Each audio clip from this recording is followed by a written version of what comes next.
주님의 이름으로 축복합니다. 주 안에서 건강하시고 늘 복되고 아름다운 삶이 되시기를 주님의 이름으로 축복합니다. 아멘. 우리 예수 믿는 사람에게 있어서 아주 중요한 일 가운데 하나가 생명을 살리는 일, 전도하는 일이어서 우리 교회가 늘 예배 드릴 때 말씀을 전하게 된 인사하면서 제가 할렐루야 그러면 여러 성도님들이 전도합시다 또 아멘 했습니다.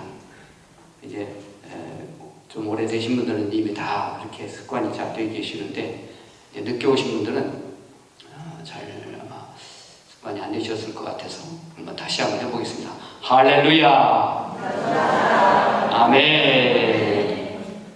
주 안에서 늘 건강하시고 특별히 코로나에 감염되지 아니하고 또 감기도 걸리지 아니하고 이 교회를 건강하게 잘 나으시기를 축복합니다. 가정도 평안하시고 자녀들도 하나님의 은혜 가운데 잘 풀려지고 계획하는 모든 일들이 잘 풀려져 가기를 주님의 이름으로 축복합니다. 요즘 충청도 유모가 인기래요. 충청도 유모. 아들이 어느 대학 갔대요? 화천대요? 그런 대학도 있나요? 아니 요즘 언론이 엄청 오르내리는데 그것도 몰라요? 그 성남시 있는 거 말하나요? 맞아요. 그런데 등록금이 좀 비싸요. 얼마인데요? 입학금이 5천만 원이래요. 그렇게나 많아요?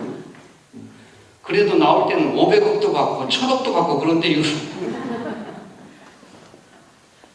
아니 그렇게 많이 받으면 뭐예요? 나중에 감옥 간다면서요? 아니 몇 년 살다 나와서 500억 가지면 되잖아요? 재수 없으면 무기징역도 만드는데요?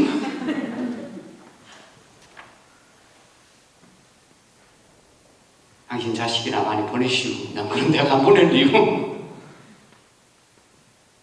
하천대요. 이제 금년도 얼마 남지 않았습니다. 이달 지나고 다음 달 지나면 금년이 이제 우리의 과거 속으로 이제 사라지게 될 것입니다. 금년 한 해 마무리 잘 될 수 있기를 축복합니다. 내일부터 날씨가 많이 더 추워진다고 합니다. 이미 월동 준비를 잘 하시는 분들도 계시겠지만 이제 월동 준비를 또 시작하는 분들도 계실 겁니다. 우리 교회도 다른 때 같으면 이때쯤에 이제 김장들 하느라고 아주 그냥 배추 또 뭐 어떤 때는 뭐 새우젓 사러 저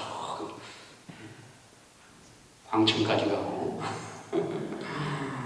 그렇게들 열심히 준비하시고 김장하면서들 같이 웃기도 하고 그냥 서로 그냥 참 즐거운 시간을 보내고 그랬는데 작년에도 김장을 못했고 올해도 김장을 못했고 또 우리가 김장을 해서 1년 내내 우리가 같이 먹기도 하지만 또 김장을 우리 이웃 가운데 할 수 없는 분들에게 또 김장을 좀 드리기도 하고 이렇게 하는데 올해도 김장은 못할 것 같습니다.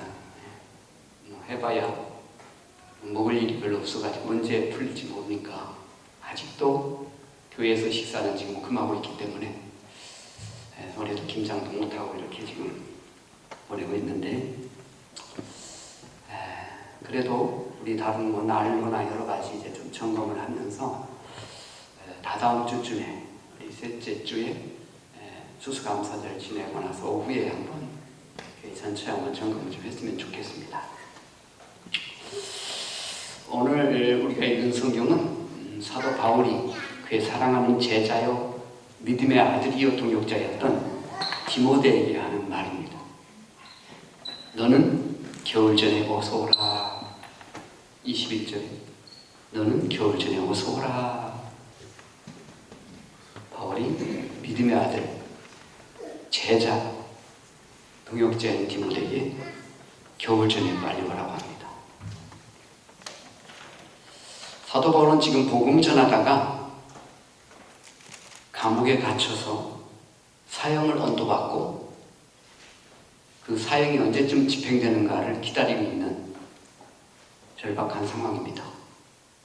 그리고 학자들에 의하면 그때 바울의 나이는 약 70쯤 되었다라고 보고 있습니다. 그러니까 바울은 계절적인 겨울을 맞이하는 것만이 아니고 인생의 겨울을 또한 맞이하고 있는 그런 상황이라고 볼 수가 있습니다. 우리 인생을 사계절로 이렇게 좀 비유할 수가 있지요. 봄과 같은 어린 시절이 있고 여름과 같은 왕성한 생명력이 넘치는 그런 청년의 시대가 있고 가을과 같이 모든 노력의 결실을 거두고 우리 자녀들도 이제는 그 우리 인생의 열매가 돼서 또 열매가 더 맺혀지고 그러면서 뿌린 것을 거두게 되는 인생의 가을이 있지요. 지금 바울은 자기 인생의 마지막 겨울이 얼마 남지 않았다. 곧 다가온다. 그런 얘기를 합니다. 우리 인생도 이제는 가을이 지나서 이제 마지막 내 인생을 마무리해야 하는, 천국 갈 준비해야 하는 그런 겨울이 있을 수 있지요. 바울이 지금 인생의 겨울을 맞이하면서 그런 모습을 우리가 디모데후서 4장 6절로 8절에서 확인하게 됩니다. 전제와 같이 내가 벌써 부어지고 나의 떠날 시각이 가까웠도다.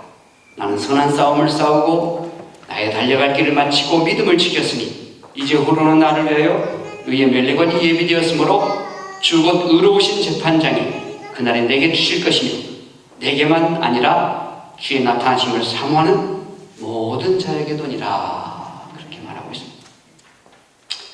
내가 이제 세상 떠날 날이 점점 가까워지고 있다. 지금까지 내가 선한 싸움을 싸웠고 믿음을 지켰다. 그리고 이후로는 내가 천국 가면 하나님이 예비하신 그 의의 멸류관을 받아쓰게 될 것이다. 그런데 나만 아니고 주님의 나타나심을 사모하는, 주님의 재림을 기대하면서 믿음으로 살아가는 모든 하나님의 성도들도 같이 받을 수 있는 그 영광스러운 멸류관이다 라고 말합니다. 결국은 이제 사도 바울이 내가 이렇게 얼마 살 날이 남지 않았다. 그러니 사랑하는 내 아들 디모데야, 나의 제자 디모데야, 나의 동역자 디모데야. 이 바울은 사실은 그 평생 결혼을 하지 않았고 독신으로 살았지요. 육신적인 아들은 없지요. 그러나 영적인 자녀가 굉장히 많았습니다. 특히 대표적인 사람이 디모데인데 믿음의 아들 디모데를 향해서, 사랑하는 제자를 향해서, 이 같은 동역자를 향해서 겨울전에 속히오라 라고 말하는 것입니다. 바울은 자기가 살 날이 얼마 남지 않은 걸 알고 있어요. 어쩌면 이 겨울을 지날 수 있을까? 이 겨울이 오기 전에 내 인생은 이제 하나님 나라에 들림맞는 거 아닌가?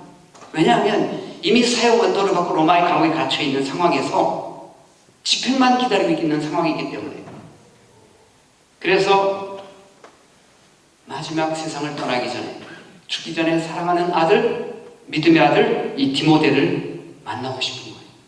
만나고 싶은 거예요. 그러면서 이제 인생의 겨울을 맞이하고 준비하는 바울의 모습을 보게 됩니다. 그렇다면 이 바울은 인생의 겨울을 앞에 두고 어떤 활동 준비를 하고 있을까요? 첫 번째가 다른 사람들과의 관계를 아름답게 잘 정리하고 있습니다. 오늘 성경에 보면 바울의 삶 속에 거쳐간 사람들이 많이 나와요. 10절에 보면 대만은 이 세상을 사랑하여 나를 버리고 데살로니가로 갔고 그레스게는 갈라디아, 디도는 달마디아로 갔고. 여기 나오는 그레스게와 디도는 신실한 하나님 일꾼들입니다. 그들은 하나님의 일을 하기 위해서 어쩔 수 없이 지금 바울을 떠나야만 하는, 떠날 수밖에 없는 그래서 바울을 떠나 있습니다. 그런데 문제는 맨 앞에 나오는 데마라는 사람, 데마는 이 세상을 사랑하는 나를 버리고 내 자신 같다. 바울의 다른 서신을 보면 데마는 바울의 제자였고 바울과 함께 동역자로 사역했던 사람,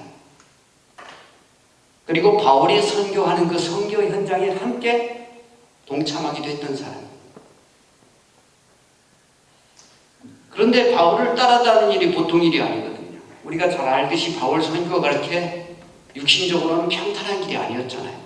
때로는 엄청난 매를 맞기도 하고 그냥 북풍에 휘몰아쳐서 그냥 그 북풍 속에 죽을 위기도 넘기고, 때로는 사제 위험과 맹수의 위험과 수많은 위기와 위험들을 많이 겪으면서 바울은 그 춥고 배고픈 선교의 길을 계속했잖아요. 그거를 데마는 같이 따라다니면서 다 봤단 말이에요. 그러니까 처음에는 아주 선교라는 그럴듯한 아주 괜찮아 보이는 그것을 그냥 용기 있게 따라 나섰지만 막상 같이 다니다 보니까 이게 보통 일이 아니거든요. 그래서 못하겠다. 난 가야 되겠다. 기회를 보다가 바울이 드디어 나이가 많아지고 감옥에 갇히고 죽을 날이 가까워지니까 아유, 기회는 이때다. 내가 더 이상 저분을 따라다녀봐야 벌벌 이렇겠다. 그러면서 바울을 버리고 세상으로 가버렸어요. 이런 대만을 바울은 바라보면서 마음이 너무 아팠을 겁니다. 조금만 더 참았으면 영광의 멸류관을 받을 텐데, 조금만 더 나와 함께 해줬으면 얼마나 좋았을까. 그래서 이제 사랑하는 디모데에게, 믿음의 아들 디모데에게, 디모데야, 데마는 이 세상을 사랑하여 나를 버리고 데살로니가로 가고 말았구나 라고 하는 거예요. 그리고 사도 바울이 이런 말을 하는 의도가 무엇일까요? 야, 데마는 나쁜 놈이야. 아주 나한테 배신 때렸어. 너 그놈은 아주 두 번 다시 상종도 하지 말아라. 그런 의미로 말하고 있는 것일까요? 지금 바울의 마음속에는요, 데마를 향한 연민의 정이 있는 거예요. 얼마나 힘들었으면, 얼마나 어려웠으면 결국 이 길을 버리고 세상으로 가버렸을까. 그래서 그 영혼이, 그 데마의 그 영혼이 너무 불쌍히 여겨지는 거예요. 데마가 조금만 더 참았으면 좋았을 텐데 그걸 참지 못했구나. 얼마나 힘들었으면 그랬을까. 안타까운 마음이 들어있는 거예요. 또 11절에는 이런 말씀, 누가만 나와 함께 있느니라. 네가 올 때 마가를 데리고 오라. 저가 나의 일에 유익한 자니라. 유익하니라. 모두가 떠나갔는데 감사하게도 의사인 누가가 바울의 옥중 뒷바라지를 해주고 있는 거예요. 누가는 의사이면서 하나님의 헌신된 사람이었습니다. 이 바울의 주치의가 돼서 늘 바울을 가까이서 돌보아 주었던 훌륭한 하나님의 일꾼이었습니다. 누가는 세상에서 육신의 사람의 병을 고치는 것도 중요하지만 영혼의 병을 고쳐서 천국 보내는 일이야말로, 영생 복락 얻게 하는 일이야말로 얼마나 더 귀한 것인가를 깨닫고, 그 육신의 병 고치는 것은 2번으로 하고 1번을 선교에다가 일생을 헌신했던 그런 참 귀한 분이었습니다. 그러면서 끝까지 바울을 따라다니면서 결국은 누가복음을 기록하고 예수님의 그 복음, 바울을 통해서 다 그거 다 들었겠죠. 그리고 바울의 사역, 위대한 사역이 아주 역동적으로 다이나믹하게 사도행전에 기록되어 있는데 그게 누가 썼습니까? 바로 누가가 썼습니다. 누가. 그런 놀라운 축복을 받고 인류 역사의 길이 남게 되었습니다. 그런데 사도 바울은 이 디모데에게 특별히 부탁하는 사람이 있어요. 마가를 데리고 오라. 마가를 데리고 오라. 마가는 사도 바울과 좀 섭섭한 관계에 있는 사람입니다. 왜냐하면 사도 바울이 1차 전도여행을 떠날 때 이 마가를 데리고 갔거든요. 근데 대마도 마찬가지고 마가도 마찬가지고 좀 다른 게 있죠. 대마는 완전히 그냥 예수를 버리고 세상을 향해 가버렸지만 마가는 자기도 너무 힘드니까 바울이 가는 길이 보통 길이 아니니까 도저히 못 견디고 그냥 돌아갔는데 그렇다고 마가가 믿음을 떠나진 않았어요. 네. 나중에 너무너무 후회를 많이 해요, 마가가. 그때 좀 더 참고 바울 선생님과 잘 좀 감당했어야 되는데 아쉬움이 마가의 마음에 있는 거예요. 나중에 이제 마가를 또 제2차 선교여행에 데리고 갈 것이라는 부분에 대해서 바나바하고 심하게 다툽니다. 이 마가는 내가 믿지를 못하겠다. 같이 갔다가 지 혼자 말도 없이 사라져버리면 내가 또 그거 걱정하느라고 내가 또 그거 챙겨야 되고 안 돼. 그러니까 저 사람 내가 신뢰할 수 없으면 못 데리고 가겠다고 바울은 그렇게 이제 마가를 거절합니다. 바나바가 결국은 그 마가를 데리고 2차 선교여행을 떠나잖아요. 그러니까 그걸 봐서 마가는 1차 전도여행 때 바울을 떠나긴 했지만 그런 믿음을 저버리는 사람은 아니었어요. 그리고 자기가 했던 행동에 대해서 많이 후회를 하고 그리고 또다시 선교 현장에 자기 인생을 던졌던 그런 사람이에요. 그러니까 바울의 입장에서는 그 첫 번 선교여행 때 마가에 대해서 굉장히 섭섭함이 있지만 그런데 이제 인생 마지막 겨울을 맞이하면서 자기 사랑하는 디모데에게 마가를 좀 데리고 와라. 마가를 좀 데리고 와라. 부탁하고 있는 거예요. 왜 그럴까요? 마가를 불러서 이제 좀 그동안 서로 말도 안 하고 등지고 살았던 불편했던 관계를 마무리 정리하고 싶은 거지.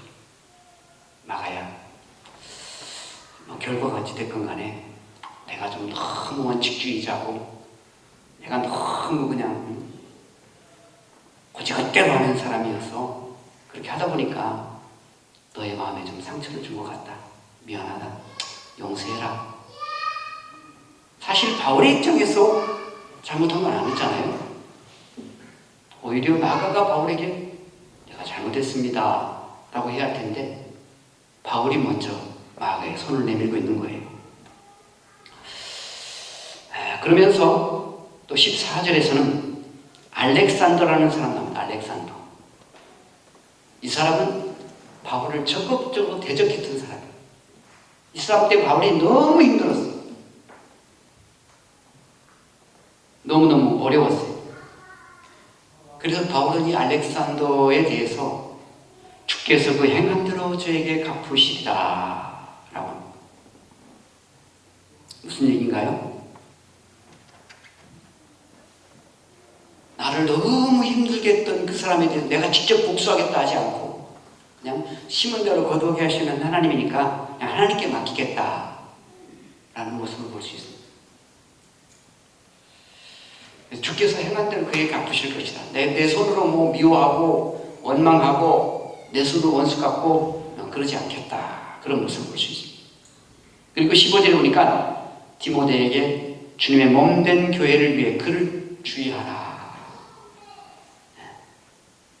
이 알렉산더가 주님의 몸된 교회에는 덕을 끼치지 못하고 해를 끼치니까 그건 좀 주의해라. 그리고 16절 끝에 보면 저희에게 허물을 돌리지 않기를 원하노라. 그래서 바울은 끝까지 그 원수, 그 바울을 너무 힘들게 했던 그 알렉산더, 그에게 허물을 돌리지 않겠다는 거예요. 그냥 하나님께 맡기겠다는 거예요. 어쩌면 이런 바울의 모습은요, 예수님께서 십자가를 지시면서 마지막까지 아버지여 저들의 죄를 저들에게 돌리지 마옵소서. 저들은 자기들이 하는 일을 알지 못함이니이다 라고 하면서 마지막 죽음의 순간까지 그 원수를 향해 기도하시던 그 주님의 모습을 그대로 보는 듯 합니다. 이렇게 바울은 자기 인생의 겨울을 맞이하면서 다른 사람들과의 관계를 아름답게 정리하고 있습니다. 사랑하는 성도 여러분, 지금까지 우리가 인생을 살아오면서 때로는 원하든 원치 않던 이 대마와 같이 마음에 섭섭하고 불편하고 그런 사람이 왜 없었겠습니까? 때로는 마가처럼 마음이 틀어져서 화목하지 못하고 지낸 사람들이 왜 없겠습니까? 어쩌면 또 알렉산더 같이 적극적으로 나에게 많은 해를 끼쳤던 그런 사람들이 왜 없겠습니까?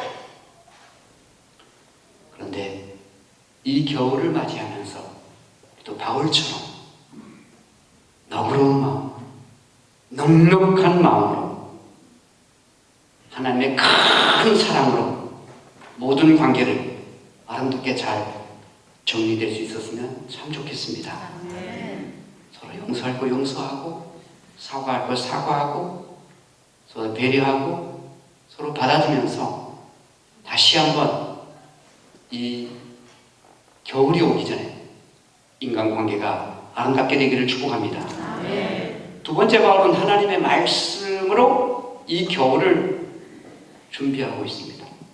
13절에 보시면 내가 올 때에 내가 들어와 가보의 집에 둔 겉옷을 가지고 오고 또 책은 특별히 가죽 종이에 쓴 것을 가져오라.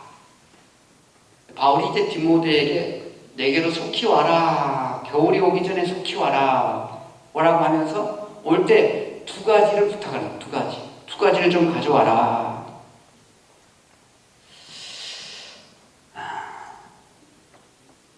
그 첫 번째가 겉옷입니다. 겉옷. 그 당시에 겉옷은요, 이 털로 만든 외투입니다. 외투. 그 겨울에 따뜻하게 입을 수 있는데 겨울이 아닌 때는 이게 굉장히 무거워요. 우리 무스탕 뭐 그런 거, 밍크 그런 것처럼 아주 무겁단 말이에요. 그래서 이제 더운 날씨에 그거를 맨날 들고 다닐 수는 없잖아요. 그러니까 바울이 이것을 다른 데 이렇게 맡겨두었어요. 그 가보의 집에 들려, 가보라는 사람의 집에 맡겨두었단 말이에요. 근데 추운 겨울이 다가옵니다. 그래서 바울이 디모데에게 올 때 좀 그 집에 들려서 내가 맡겨뒀던 그 옷 좀 찾아와라 부탁하는 거예요. 더더군다나 바울은 지금 감옥에 갇혀 있습니다. 요즘은 감옥도요, 제가 가보니까 괜찮던데요. 제가 그냥 감옥 죄지어서 간 게 아니고요. 어느 목사님께서 저 감옥에 가서 설교 좀 한번 해달라고. 그 대신에 거기 있는 죄수들 수백 명이 있는데 그분들에게 간식을 좀 준비해달라고. 알았다고 그래서 이제 간식을 준비해서 한번 갔었어요. 천안에 있는 뭐 교도소에 갔더니 거기는 아주 흉악범들, 살인자들, 또 무기징역 이런 사람들, 평생 그냥 감옥에서 살아야 되는 사람들. 근데 겉보기에는 멀쩡해요. 잘생기고요. 아주 저렇게 잘생기고 착하게 생긴 사람들이 어떻게 살인을 하고 그랬을까 상상이 안 돼요. 그런데 가서 보니까요, 그 감옥에 노래방도 있고요, 그 감옥에 가니까요 농구하는 그 농구 골대도 있고요, 겨울에는 훈훈하게 불 잘 떼주고요. 야, 이게 뭐 괜찮겠더라고요. 그런데 여러분, 2000년 전의 감옥은요, 그냥 창살 속에 그냥 맨 바닥이란 말이죠. 짐승 가둬놓듯이 가둬놓는 곳이요. 얼마나 춥겠습니까? 저는 그 바울이 갇혔던 감옥도 가보니까요, 정말 이건 뭐 얼마나 추웠겠는가. 그러니까 바울은 더더욱이나 그동안 입고 있었던 그 외투가 생각나지요. 디모데야, 내 옷 좀 갖다 달라. 옷 좀 갖다 달라. 그러면서 그걸 부탁하고 있는 거예요. 두 번째는 특별히 가죽 종이에 쓴 것을 가져와라. 가죽 종이에 쓴 것이 뭐예요? 당시에 가죽 종이에 쓴 귀한 것이 바로 성경입니다. 비블리아, 원어에서는 비블리아, 성경. 그 당시 성경은, 저 종이는요, 이렇게 뭐 종이가 발달하고 인쇄술이 발달해가지고 막 찍어내는 게 아니고, 가죽이나 아니면 파피루스라고 하는 어떤 그 갈대 비슷한 거에 그 가지고 종이를 만들어서 쓰는. 그런데 그걸 그렇게 오래 가지 못해요. 근데 가죽은 이거 오래 가거든요. 양가죽에다가 하나님 말씀을 기록하는 가죽. 그래서 그걸 가죽종이라고 해요. 가죽종. 근데 그게요, 양가죽에다 하나님 말씀을 기록하면요, 이게 두루마리로 이렇게 말려가지고 이제 가지고는 이게 양이 많아요. 이게 무겁고요. 이게 짐입니다. 이게 보통 짐이 아니에요. 선교하는 사람들이 이게 얼마나 큰 짐입니까? 바울에게서 이것도 짐이었단 말이에요.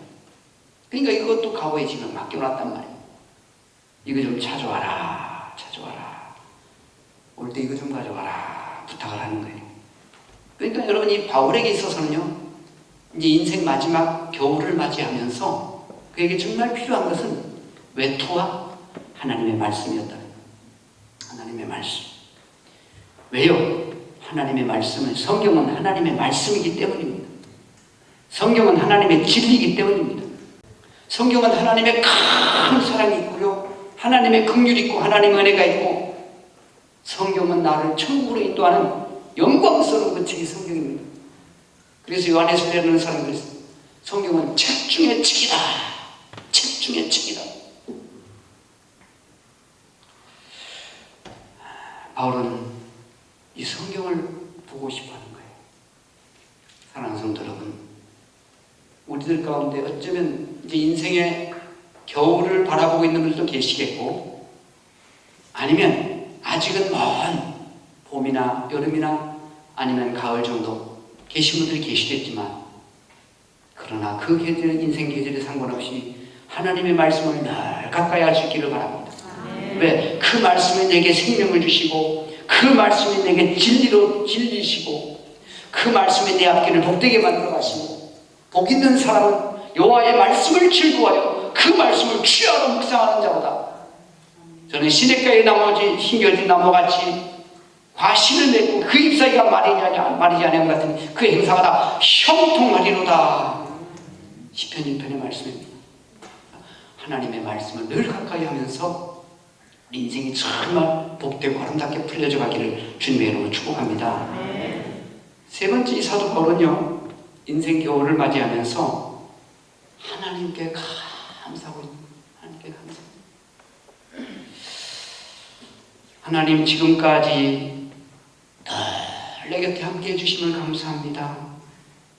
내게 힘을 주시고 위기 때마다 하나님 지켜주시고, 그래서 바울은 고백하는, 나의 나됨은 하나님의 은혜라. 나의 나됨은 하나님의 은혜라. 지금까지 살아온 것, 그 뒤를 돌아보니 그 어느 것 하나 하나님의 손길이 미치지 않은 것이 없구나. 이걸 바울은 느끼는 거예요. 그러면서 지금까지 베풀으신 하나님의 은혜 너무 감사합니다. 지금까지 지내온 주의 크신 은혜라고 고백하는 거예요. 그러면서 18절에 이렇게 말합니다. 주께서 나를 모든 악한 일에서 건져내시고, 그리고 또 그의 천국에 들어가도록 구원하시리니. 그리고 거기서 그에게 영광이 세세 무궁토록 있을지어다. 아멘. 이렇게 마무리하고 있는 거예요. 바울의 마음속에는요, 하나님 은혜가 너무 감사한 거예요. 하나님의 사랑이 너무 감사합니다. 복받쳐 오르는 그 하나님의 은혜를 어찌할 수 없는 거. 바울은 자기가 쓴 성경을 통해 자기가 죄인 중에 괴수라고 했어요. 나는 날마다 죽노라. 나는 아주 배설물 같은 참 보잘것없는 인생이다. 그런데 하나님이 나를 얼마나 귀하게 만드셨는가, 얼마나 나를 존귀하게 만드셨는가, 어떻게 나를 위해서 하나님의 독생자 예수님을 십자가에 못 박혀 죽게 하시고, 그 예수를 믿음으로 하나님의 자녀가 된 권세를 주시고, 구원의 주인공한도 감사한데 하나님이 일꾼 되게 하셔서 성령의 기름 부어주셔서 세계 열방을 향해서 복음을 증거하며 수많은 교회를 세우게 하시고, 성경을 신약 성경의 한 13권 정도를 쓰게 하시고, 이 어마어마한 은혜를 바울은 생각하면서 내가 어떻게 일을 할 수 있었을까? 이게 내 능력으로? 내 지혜로? 내 경험으로? 아니, 하나님이 나를 들어 쓰실 때에 나는 부족하지만 하나님은 넉넉하시고, 나는 약하지만 하나님은 강하시고, 나는 미련하지만 하나님은 지혜로우셔서 하나님이 나를 통해서 엄청난 일을 이루셨구나. 하나님, 지금까지 지내온 것이 주님의 크신 은혜입니다. 나를 모든 악에서 건져주시고 나를 천국 백성 되도록 구원해 주시고 그 하나님께 세세무토록 영광이 있기를 원합니다. 이런 고백을 하고 있는 거예요. 중세기에 니콜라스라는 그 순교자가 있었습니다. 그는 이제 다음날, 내일이면 화형에 불에 태워지는, 화형에 처해지는 그런 상황이 됐습니다. 예수 믿는 이유 따라 하나 때문에, 예수를 부인하지 않는 것 때문에. 이때 동생이 이제 마지막 찾아옵니다. 그러면서 그를 위로합니다. 형님, 내가 어떤 위로의 말을 형님한테 드려야 할지 모르겠습니다. 이때 니콜라스가 자기 동생이 이런 말을 합니다. 얘야, 별 걱정을 다 하는구나. 나는 오늘도 평소와 같이 두 다리를 쭉 뻗고 편히 쉴 것이다. 그리고 한숨 푹 자고 나면 내일은 영원하신 주님 품에 안기게 될 것이다. 그러니 걱정하지 마라. 그리고 집으로 돌아가라 했다는 겁니다. 얼마나 이 구원에 확신이 있는 사람이고 내 세관이 뚜렷한 사람이고 내 육신의 생명이 다하는 것으로 끝나는 것이 아니라 영원하신 사랑의 아버지 하나님 품에 안긴다는 이 놀라운 신앙 고백을 가지고 있는 이 멋진 신앙인 아니겠습니까? 사랑하는 성도 여러분, 이제 겨울을 눈앞에 두고 있습니다. 바울처럼 이 시점에서 한번 아름다운 인간관계를 만들어가는 그런 복된 시간이 되시기를 축복합니다. 진리의 말씀을 늘 가까이 하는, 그러면서 새로운 말씀에 대한 결단을 하면서 말씀 안에 있는 하나님의 은혜와 축복을, 하나님의 사랑을, 하나님의 긍휼을 마음껏 체험하는 축복된 시간 될 수 있기를 바랍니다. 지금까지 지내온 것이 주님의 은혜입니다라고 하면서 주님의 은혜 안에서 다시 한번 내 영혼이 소생되어지고 다시 한번 하나님 은혜가 충만함으로 세상을 넉넉히 이기는 하나님의 사람들 될 수 있기를 주님의 이름으로 축복합니다. 아멘. 아버지 감사합니다. 이제 겨울이 곧 우리 앞에 다가오고 있습니다. 사도 바울이 2000년 전에 눈앞에 다가오는 겨울을 바라보면서, 또 나아가서는 자기 인생의 마지막 겨울을 바라보면서 디모데에게, 사랑하는 아들 디모데에게 보내는 편지를 통해 오늘 하나님 우리에게 주시는 말씀을 듣습니다. 성령께서 깨닫게 하시고 진리의 말씀 안에 온전히 승리하는 하나님의 사람들 되게 하옵소서. 예수님의 이름 감사 기도하옵나이다. 아멘. 찬송가 445장입니다.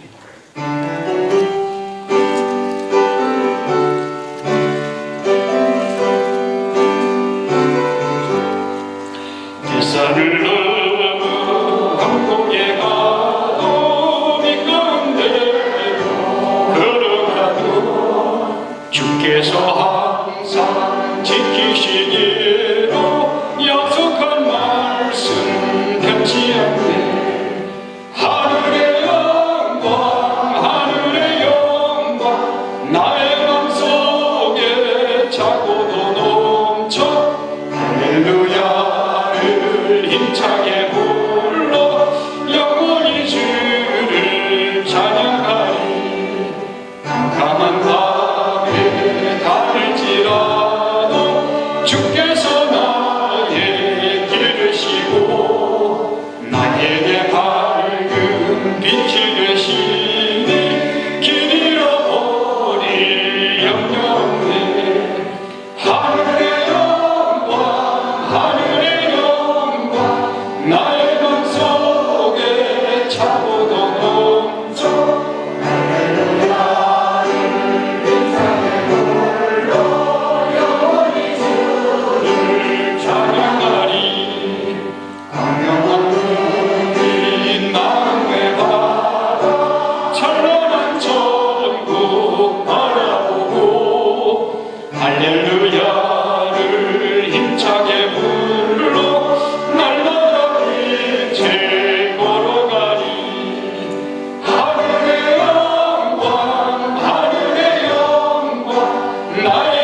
오기 전에, 금년 겨울이 오기 전에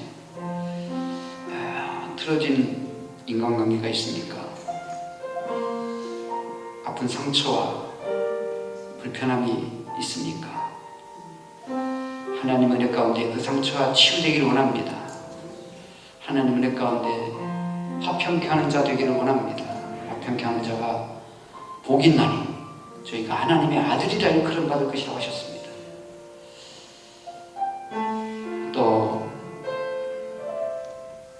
하나님의 말씀을 내가 얼마나 가까이 하며 살고 있습니까?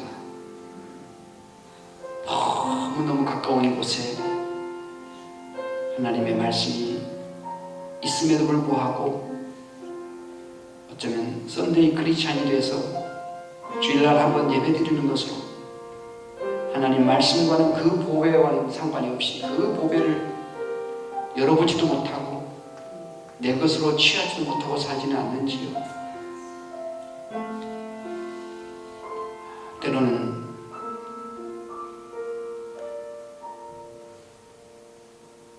이 세상을 살아가면서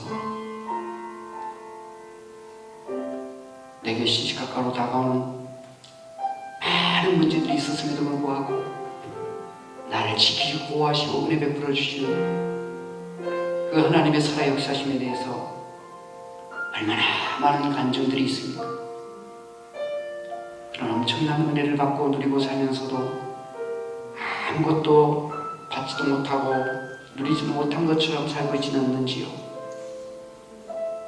인생의 가을을 맞이하면서 다시 한번 말씀을 듣고 우리 자신을 돌아보고 하나님 앞에 내 마음을 토하고 또 하나님의 은혜가 함께하고 하나님의 놀라우신 역사심을 경험하는 우리 성도님들이 되기를 소망합니다. 시간 주신 말씀 붙잡고 잠시 기도합니다. 아버지 하나님, 늘 내 생각이 앞서고 늘 내 환경만 변명하고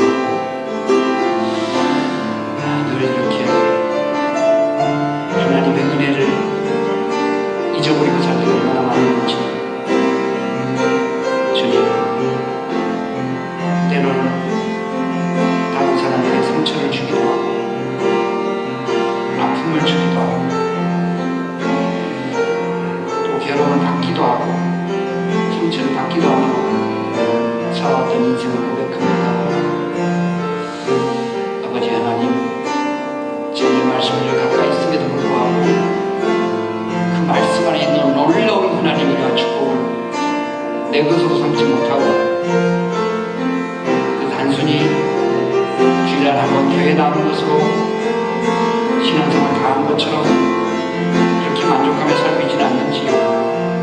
나의 하나님, 나의 하나님, 하나님의 진리, 하나님의 보화를 잘 캐내어 이제 하나님의 사랑으로 온전한 믿음으로 세상을 우리가 나아가는 하나님의 사람을 되게 도와주시옵기를 간절히 바라고 합니다. 이제 겨울이 우리 눈앞에 다가오고 있는데 겨울의 문턱에서 다시 한번 진리의 말씀을 상고하며 나 자신을 돌아봅니다. 하나님 말씀 안에 온전히 서게 하시고 진리 안에 승리하는 하나님의 사람을 되게 하옵소서. 하나님의 성령을 충만케 하여 주시옵소서. 계속해서 기도할 때 제가 아픈 분들을 위해서 기도해 드리겠습니다. 아픈 부위에 한번 손을 좀 보시고요. 우리 학생들을 위해서 또 사랑하는 모든 성도님들을 위해서 잠깐 기도합니다. 주님, 질병 중에 있는 주의 성도들에게 우리 하나님 치유의 광선을 발하여 주시옵소서. 여호와라파 치리 하나님께서 권능의 손길로 안수하시고 능력의 손길로 역사하여 주시옵소서. 모든 질병병마가 떠나가게 하옵소서. 세포, 조직, 관절, 골수, 뼈, 마디마디, 오장, 육부 필요한 부분들은 새롭게 생성되게 도와주시고 불필요한 부분들은 다 녹아져 없어져 버리게 도와주시고 온전히 회복되어 일상적인 생활하기에 조금도 부족함 없도록 은총을 베풀어 주시옵소서. 지금까지 가는 곳곳마다 그 어디나 이 코로나가 없는 곳이 없고 학교에도 회사에도 우리가 살고 있는 이 당진시에도 1000명이 넘는 엄청난 확진자들이 나오고 있지만, 그러나 그런 상황 속에서도 저희들 감염되지 않게 지켜주신 것 감사합니다. 끝까지 하나님 은혜 안에서 안전하게 지켜주시고, 그리고 이 코로나가 속히 종식되어 일상적인 생활하기에 조금도 부족하도록 은혜를 베풀어 주시옵소서. 우리 학생들, 우리 자녀들 그 앞길을 복되게 만들어 주시고, 잘 준비되어져 귀한 자리에서 아름답게 쓰임받는 하나님의 사람들 되게 하여 주시옵소서. 우리 고3 학생들 주님 은혜 가운데 그 앞길이 잘 열려지게 도와주시고, 주님 은혜 안에서 원하는 학교에 잘 지나갈 수 있도록 주께서 역사하시고 은혜 베풀어 주시옵기를 간절히 바라고 원합니다. 사랑하는 성도들, 모든 가정의 평강을 더하시고, 또 자녀들 앞길도 복되게 만들어 주시고, 직장과 사업체와 가게들과 농장과 모든 계획들 속에 하나님의 도우심과 인도하심이 함께 하셔서 모든 것이 안정된 가운데 점점 좋아지게 만들어 주시고 주께 영광되게 하여 주시옵소서. 예수님의 이름으로 감사 기도하옵나이다. 아멘.